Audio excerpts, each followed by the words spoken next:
నమస్తే అండి. నేను మీ రామకృష్ణ హాన్ ఆస్ట్రో న్యూమరాలజీని అందరూ ఎలా ఉన్నారు? మరి నేటి నుండి నేను చెప్తున్నటువంటి రాసులకు ధనవంతులుగా మారే అవకాశాలు కలగబోతున్నాయి. చెప్పేది అక్షరాల నిజమండి. నేటి నుండి ధనవంతులుగా మారే అవకాశాలు ఎక్కువగా కలగబోతున్నాయి. అంటే ప్రతి ఒక్కరు కూడా చాలా కష్టపడి పనిచేసి హార్డ్ వర్క్ చేసి ఏదో ఒక దాంట్లో ఉన్నతంగా జీవించాలనే చాలా మంది కలలు ఖచ్చితంగా ఉంటాయి, నేను ఒప్పుకుంటాను. కొందరికి కలలు కలలవుతాయి, కొందరికి కలలు నిజమవుతాయి. చెప్పలేమండి. ఇప్పుడు ఎవరు ఎలా ఎప్పుడు అదృష్టవంతులు అవుతారో. ఇప్పుడు ఉదాహరణకి ఒక వ్యక్తి నా దగ్గర కరెక్షన్ తీసుకున్నాడు. అతను ఏంటంటే ఒక చిన్న కిరాణా షాపు రన్ చేస్తున్నాడు అబ్బాయి. నేను కరెక్షన్ ఇచ్చిన. అతను ఏంటంటే ప్రతిరోజు సుమారుగా ఒక 1000-1500 అమ్ముతాడండి. లాభం కాదు, మొత్తం పూర్తిగా అమ్మడమే 1000-1500 అమ్ముతాడు కిరాణా షాప్లో. దాంట్లో ఎంత ఉంటుందండి? మహా అయితే ఒక 10% ఉంటుంది. అట్లీస్ట్ 15% వేసుకోండి, లేదంటే 20% వేసుకోండి. సరే 20% ఎక్కువ రేట్లు అమ్ముకున్నాడు. 1500కి అంటే 1500కి 20% తీసేస్తే ఒక 300 వస్తాయి రోజుకి. 350, 200 ఇవి అంటే 20% అంటే ఇవి 200, అవి ఒక అంతే. 300 మనకి ఎట్లా 1000కి 200, 1500 అంటే ఈడు ఒక 100 రూపాయలు, 300 అంతే. 300 రూపాయలు అట్లా. సో అంతే, ఒక 20% తీసిన 300 రూపాయలతోనే అతను నడిపిస్తున్నాను. అతను ఏమని చెప్పాడంటే నా దగ్గరకు వచ్చినప్పుడు, గురుగారు మేము ఎంత కష్టాలలో ఉన్నామో, కానీ ఈ ఫీజు ఇవ్వడానికి కూడా నా దగ్గర లేవు. అప్పుడు కొన్ని వాటిని జమ చేసుకొని వచ్చాను. ఇది భగవంతుని సాక్షిగా చెప్తున్నాను, నేను అబద్ధం చెప్పట్లేదు. మీకు అయినా కూడా మీకు తెలుస్తుంది, మీరు చూడండి నా ఉన్న పరిస్థితి. నా పిల్లవాడిని గవర్నమెంట్ స్కూల్లో చదివిపిస్తున్నాను. ప్రైవేట్ స్కూళ్ళలో నాన్న నేను కూడా బస్ ఎక్కిపోతా, నన్ను ఎందుకు నువ్వు దాంట్లో చదివించలేదు? నా ఫ్రెండ్స్ అందరూ దాంట్లో వెళ్తున్నారు. కాలేజీలలో అంటే మా స్కూల్ బస్సులు విలేజ్లోకి వచ్చి తోలుకపోతున్నాయి, నన్ను ఒక్కరిని గవర్నమెంట్ స్కూల్ వేసావని అప్పుడే వాడు తండ్రి మీద మాట అనేసాడు. వాడికి అర్థమైపోయింది, నేను కూడా చదివిస్తానన్నా, మన దగ్గర కొంచెం ఆర్థికంగా అంటే వాడికి ఇవన్నీ విషయాలు చెప్పడానికి లేదు, కానీ తండ్రి చెప్పాడు. తెలియాలి వాడికి, కష్టం అనేది తెలియాలి. మనం సంపాదించేదే రోజుకు 300, నాకు వేలకు వేలు ఫీజులు కట్టడానికి నా దగ్గర డబ్బులు ఉన్నానా. కాబట్టి నువ్వు చదువు అనేది ఎక్కడైనా చదివే, అది గవర్నమెంట్ స్కూల్ అయినా ప్రైవేట్ స్కూల్ అయినా ఎక్కడైనా అదే టీచర్లు, ఇంకా నువ్వే అదృష్టవంతుడి. తండ్రి కొడుకు సమాధానం చెప్తున్నాడు.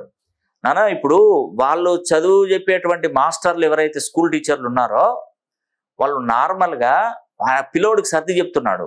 నార్మల్గా ఏంటంటే ఇప్పుడు మీ గవర్నమెంట్ స్కూళ్ళలో చెప్పేటువంటి టీచర్స్ ఏంటంటే పోటీ పరీక్షలను అంటే 1,00,000 మంది 2 లక్షలు 3 లక్షలు రాస్తే వాళ్ళల్లో బాగా చదువుకొని క్లెవర్స్ టీచర్ జాబ్స్ వస్తాయి.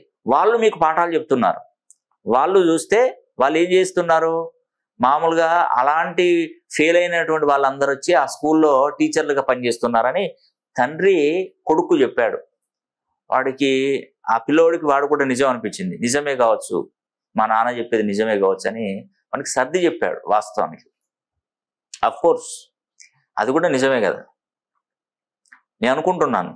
ఎందుకంటే గవర్నమెంట్లో పాఠాలు చెప్పి వాళ్లకు స్ట్రిక్ట్గా ఇన్స్ట్రక్షన్స్ కనుక ఇస్తే అసలు క్లెవర్స్ అనేది కాకపోతే ఏంటంటే ఇది ఇంగ్లీష్ మీడియం, అది తెలుగు మీడియం అయిపోయింది, అంతే తేడా. అంటే వాస్తవానికి ఏంటంటే తెలుగు అనేది నార్మలేనండి. వాస్తవానికి ఈ రోజులలో తెలుగు అనేది మనకి ఈ 2 తెలుగు రాష్ట్రాల వరకే పనిచేస్తుంది. కానీ విదేశాలలో బ్రతకాలి, వేరే రాష్ట్రాలలో మంచి మంచి ఉద్యోగాలు సంపాదించాలంటే మినిమం అయితే ఇంగ్లీష్ అనేది కంపల్సరీ. మా కాలంలో ఇంగ్లీషే లేదు, అంతా తెలుగే. ఇప్పుడు ఇంగ్లీషు కంపల్సరీ అండి. అది ఎంత వద్దునా ఇంగ్లీష్లో మన భాషను గౌరవించాలి, అది మదర్ టంగ్ తెలుగు ఓకే, కానీ ఇంగ్లీష్ అయితే పర్ఫెక్ట్గా రావాల్సిందే. ఆ పిల్లోడికి చెప్తే ఆ పిల్లోడు సరే అని చెప్పేసి చదువుకున్నాడు. వాడు ఆ తండ్రి నా దగ్గరకు వచ్చి చెప్పాడండి, ఇది పరిస్థితి సార్, మరి నన్ను ఏం చేస్తారో మీరే చేయండి, నాకు ఏదైనా ఉపాధి లాంటిది కల్పించండి అని చెప్తే నేను అతనికి కరెక్షన్ ఇచ్చాను.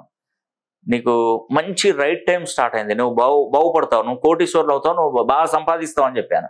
నవ్వాడు. నవ్వుతే నాపచనే పడుతుంది, నవ్విన నాపచనే పడుతుంది. సరే, ఎవరి నమ్మకం, ఎందుకంటే అతను కష్టాలలో ఉన్నాడు కాబట్టి అతనికి నేను చెప్పింది అతనికి కలగకపోవచ్చు, కానీ లక్ అనేది ఉంటుంది. నేను ఇచ్చాను, కరెక్షన్ ఇచ్చాను. ఇచ్చిన తర్వాత అతను ఒక నిర్ణయానికి వచ్చాడండి. ఒక 3 నెలలు కోర్సు రాసిన తర్వాత అతను ఒక కంపెనీలో ఒక రిప్రజెంటేటివ్గా చిన్నగా స్టార్ట్ చేశాడండి. దానికి పెద్ద చదువు అవసరం లేదు. ఒక కంపెనీలో నేను ఒక వీడియోలో కూడా చెప్పాను, ఒక బైక్ సంబంధించింది, అది ADMS ఏదో బైక్ అంట. ఆ బైక్లో అతను 15,000 రూపాయలు అప్పు తీసుకొచ్చి కట్టి దాంట్లో జాయిన్ అయ్యాడు. అతను లక్ ఏంటంటే ఒక్క కాడ అతను లక్ కలిసి వచ్చిందని. అందరికీ లక్ ఉంటుందంటే నేను నమ్మను. ఆ చైన్ సిస్టంలో ఇతను ఆ భగవంతుడు దయదలిచాడు. అతని లక్కు అదేంటంటే ఇతను ఒక 2 జాయింట్లను వేసాడండి, జతలను వేసాడు, చేర్పించాడు. ఈ ఇద్దరు చేర్పించేటువంటి వాళ్ళు చాలా గొప్ప వాళ్ళండి. వాళ్ళకి ఆ టైంకు బైక్ అవసరం ఉన్నది, ఇదేదో బిజినెస్ బాగున్నదని వచ్చిన లక్ ఇద్దరు జతలను తీసుకొని వాళ్ళతో ఇప్పించి ఇతను చేసే ప్రయత్నం చేస్తే అతని లక్కులో అతను చాలా మందిని వేయించుకుంటూ వెళ్ళిపోయాడు. ఇతను ఇటువైపు ఎడమ చేయి కుడి చేయి అన్నట్టుగా వేయించుకుంటూ వెళ్ళిపోయారండి. అతను ఖాళీగా ఈరోజు కూర్చొని రోజుకు 50,000 సంపాదిస్తున్నాడు. నిజమండి. నేను ఆ వీడియో కూడా నా దగ్గర సేవ్ చేసుకున్నాను, నా స్టేటస్లో కూడా పెట్టాను. అది నేను రేపు మాకు ఈ మధ్య కాలంలో నేను దాన్ని రిలీజ్ కూడా చేస్తాను. రోజుకు 50,000 రూపాయల పైబడి సంపాదిస్తున్నాడండి. సుమారుగా దగ్గరకు ఎంతో సంపాదించాడు. అంటే అసలు అనతి కాలంలోనే డబ్బు సంపాదించడం అంటే ఇది అంత ఈజీ ఏం కాదు. ఈ బిజినెస్ అనేది అంత ఈజీ కాదు. ఇతని కింద మామూలు పడింది అనుకోండి, ఏం లేదు, అక్కడ అలాగే ఉంటుంది. లక్, అదృష్టం అనేది ఉంది కాబట్టి అతను వచ్చాడు. మిగతా వాళ్ళకి ఏం రావట్లేదు. మరి మిగతా వాళ్ళు బిజినెస్లు చేస్తున్నారు, కష్టపడుతున్నారు, 24 గంటలు కష్టపడుతున్నారు. అతను నాతో చెప్పిన విషయం అదే. చాలా మంది దీనిలో చేరారు, కానీ వాళ్ళకి ఏం రాలేదు. నాకు వస్తుంది సార్ అంటే, నా ముందు వాళ్ళు చాలా హార్డ్ వర్క్ చేసుకుంటూ వెళ్ళిపోతున్నారు, చాలా బాగా సంపాదిస్తున్నాను సార్ అని ఫోన్ తీసి అతని డేటా మొత్తం చూపెట్టాడండి. నేను నమ్మలేదు.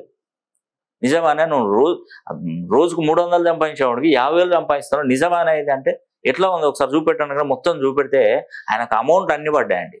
కానీ ఎప్పుడు ఇది కలకాలం అయితే నిలవదు, మధ్యలో ఎప్పుడో ఒకసారి ఎగిరిపోతుంది. కానీ ఉన్నప్పుడే సంపాదించుకొని వదిలిపెడతాడు అంతే.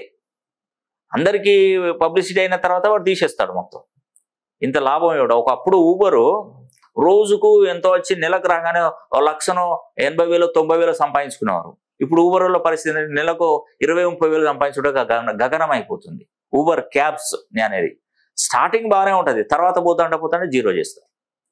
వచ్చింది అదృష్టం. దీన్ని ఎప్పుడు ఇంకా నువ్వు ఏం పెట్టుబడి పెట్టావు కదా, డబ్బులు వచ్చినట్టు పక్కనే వేసుకో, హ్యాపీగా ఉండు, సంతోషంగా ఉండు. ఇంకా నువ్వు వేరే దీనికి ఇంకా దాన్ని అధ్యయనం అవసరం లేదు, ఉన్నదంతా కాపాడుకో అని చెప్పానండి.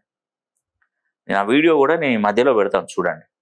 నేను చెప్తున్నటువంటి రాశులకు ధనవంతులుగా మారే అవకాశాలు కలగబోతున్నాయి. మేషరాశి, వృషభ రాశి, సింహరాశి, కుంభరాశి, ఈ 4 రాశులలో పుట్టినవారు లైఫ్లో మీరు ఎంత సంపాదించినా అంత ఎదుగుతూనే ఉంటారండి. ఇంకా సంపాదన పెరుగుతూనే ఉంటుంది, తగ్గదు, అసలు ఎట్టి పరిస్థితుల్లో తగ్గదు. మీ జీవితం అద్భుతంగా మారబోతుంది. కాబట్టి ఒక్కసారైనా మీ పేరుని 270 degrees నుండి 360 degree కోణంలో కనుక మీ పేరు బలాన్ని పెంచుకోగలిగితే మీ అంత అదృష్టవంతుడు ఇక ప్రపంచంలో కూడా ఉండడండి. కాబట్టి మీ గురించి, మీ పిల్లల గురించి, మీ ఫ్యామిలీ గురించి పూర్తి వివరంగా మీరు తెలుసుకోవాలనుకుంటే కింద స్క్రోల్ నంబర్ కాల్ చేసి పర్సనల్గా ఫోన్ లైన్లో కలిసే ప్రయత్నం చేయండి. ఈ వీడియో కనుక మీకు నచ్చినట్లయితే లైక్ చేయండి, షేర్ చేయండి, కామెంట్ చేయండి. సర్వే జన సుఖినో భవంతు.